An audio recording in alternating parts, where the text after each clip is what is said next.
నా పేరు అమర్నాథ్ రెడ్డి. మాది రైల్వే కోడూరు, ఉమ్మడి కడప జిల్లా. విషయం ఏంటంటే, ఈవి నరసింహ ఈ ఫోటోలో కనిపించే వ్యక్తి అసలు పేరు అది. కానీ వీడికి ఇంకో పేరు ఉంది. లంచాల నరసింహ అనొచ్చు, కేడి నరసింహ అనొచ్చు, తప్పుడు కేసులు పెట్టి సంసారాలు కూల్చే నరసింహ అనొచ్చు, టోటలీ ఏమైనా అనుకోవచ్చు. ఒక ఫ్రాడ్ ఎస్ఐ కూడా అనుకోవచ్చు. వీడు జన్మే ఒక నీచమైన జన్మ. దేవుడు ఎందుకు ఈయన్ని పుట్టించాడో, దేవుడు ఆడ పుట్టించాడులే. కానీ పోకిరి సినిమాలో మహేష్ బాబు అంటాడు, అనవసరంగా అది ఏదో నిరోధని, అది అనకూడదేమో అంటే ఏమవుతుందిలే. కానీ నుంచి ఎంతోమంది సంసారాలు నాశనం చేసినాడు వీడు. వీడి జీతం 60,000 రూపాయలు. వీడి జీతం 60,000 రూపాయల జీతంతో, వీడి జీతం 60,000 రూపాయల జీతం అయితే, కోడూరులో వేరే ఒక వీళ్ళు చెప్పకూడదు అనుకుంటా, ఒకరి బర్త్డే, ఒకరి కొడుకు బర్త్డే, 60,000 రూపాయల జీతగాడు 6.5 లక్ష, దాదాపు 6.5 లక్ష రూపాయలు గిఫ్ట్ ఎత్తుకొని ఇచ్చాడు. 60,000 రూపాయల జీతగాడు, వీడి జీతం ఏంది, వీడి ఖర్చు ఏంది, వీడి ఆదాయం ఏంది, వీడి పెళ్ళాం పిల్లల ఖర్చు ఏంది, వీడి ఖర్చు ఏంది. 60,000 రూపాయల జీతగాడు ఎస్ఐగా పనిచేసేవాడు 6.5 లక్షల రూపాయలు గిఫ్ట్ ఎత్తుకొని ఇచ్చాడు. అంటే జనాల దగ్గర తిండిందే కదా ఇది. వీళ్ళు లంచాలు తీసుకోలేదా? ఓ రోజు స్టేషన్కి వెళ్దాం, పోతే వీళ్ళు లేడు. అడిగాం, ఉన్నాడా ఎస్ఐ గారు నరసింహ సార్ అంటే, లేడు, ఇప్పుడే బయటికి పోయినాడు, రౌండ్కి పోయినాడు అని. సరే, రౌండ్కి పోయినాడు, వస్తాడు కదా. చూసినా ఒక అరగంట చూసినాం, కుదరలా, తలనొప్పి తట్టుకోలేక ఎవరో అక్కడ ఉన్నారు. ఇంకా చాలా మంది అన్న స్టేషన్లో, అది ఏదో గుళ్ళో దర్శనానికి పోతాం చూసారా, లైన్లో మొత్తం వీడు మొత్తం ఉన్నంగాడ. వీడు స్టేషన్లో డ్యూటీ చేసిన రోజులు మొత్తం జనాలంతా లైన్లో నిలబడుకోవాలా.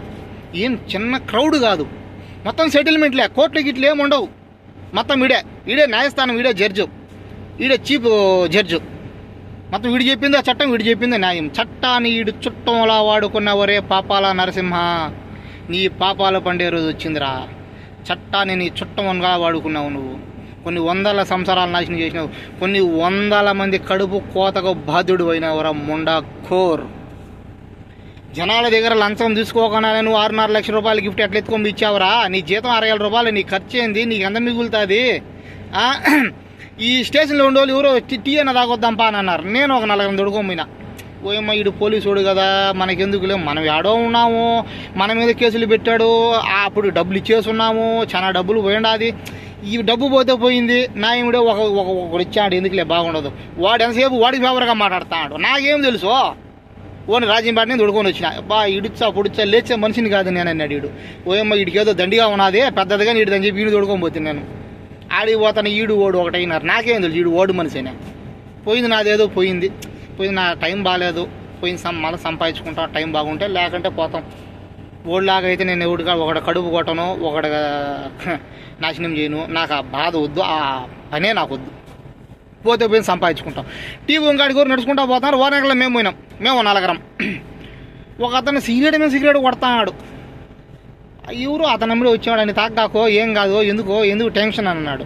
ఏం టెన్షనో, నా కొడుకు డబ్బు తినుకున్నాడు, ఫోన్ ఎత్తాడు, స్టేషన్కి రమ్మంటాడు, ఫోన్లో మాట్లాడు, రికార్డ్ చేస్తున్నామని స్టేషన్కి వచ్చే పలకరీడు అని.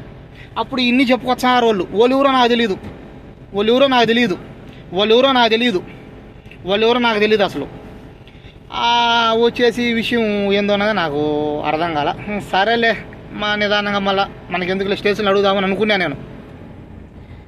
ఆ టీ బొంకాడి తర్వాత మొత్తం బయట పెట్టేస్తున్నాడు. వీడు ఎంత సంపాదించినాడు, తిరుపతిలో కోట్లు సంపాదించిన ఆస్తులు ఉన్నాయంట, పెద్ద పెద్ద కాంప్లెక్స్లు ఉన్నాయని వాళ్ళు మాట్లాడుకుంటాడు. విన్నా నేను. టీ తాగుతాడు, మీద సిగరెట్ కొడతాడు, పుట్టినరోజు అబ్బు 6.5 లక్షల రూపాయలు గిఫ్ట్ ఎత్తుకొని ఇచ్చాడంట. ఎవరికి ఇచ్చి నీకు తెలుసు, నాకు తెలుసు.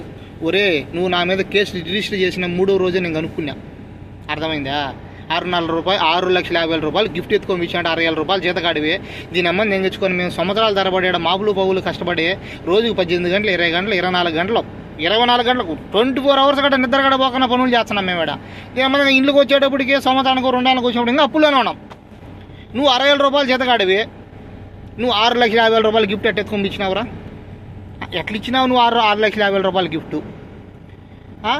వాళ్ళు ఏదేదో చెప్పుకొస్తున్నారు.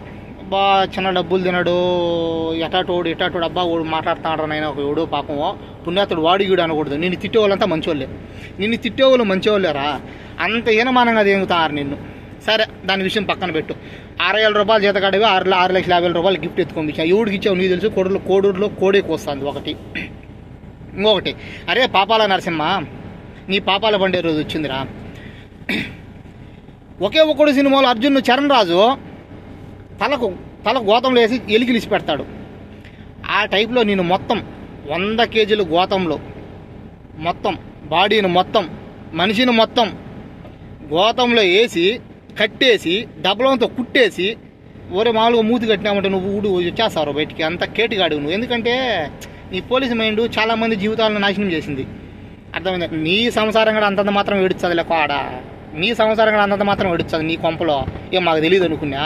నీ సంసారం నీ ఇంట్లో అరే నరసింహ అరే పాపాల నరసింహ నీ ఇంట్లో నీ సంసారం కూడా అంతంత మాత్రం ఏడుతుంది. మనశాంతి లేకుండా బతుకుతున్నావు నువ్వు. ఒకే ఒక్కడు సినిమాలో అర్జున్ కట్టి అసలు అట్లా నిన్ను ఏమి చేయాలి తెలిసిన, గోతంలో కుట్టే దబ్బలంతో ఎలుకలు కాదురా నేను 10 పందికు కలిసి పెట్టాలరా. మొత్తం కాకేస్తావు. ఏడెంత తినింది, ఏడెంత సంపాదించింది, అక్రమంగా సంపాదించింది, 7 సంవత్సరాలు కూల్చింది, ఎన్ని తప్పుడు కేసులు పెట్టింది, మొత్తం కాకేస్తావురా నువ్వు. చెనకేశ్వరరెడ్డి సినిమాలో 22 మందిని చంపాడు, 22 సంవత్సరాలు బాలకృష్ణ జైల్లో వేశారు కదరా. ఆ టైంలో తిహార్ జైల్లో, ఆ టైంలో నేను ఏం చేయాలంటే నిన్ను 22 × 3 66 సంవత్సరాలు తిహార్ జైలు పంపించాలరా. నిన్ను 66 సంవత్సరాలు తిహార్ జైలు పంపించాలి నిన్ను.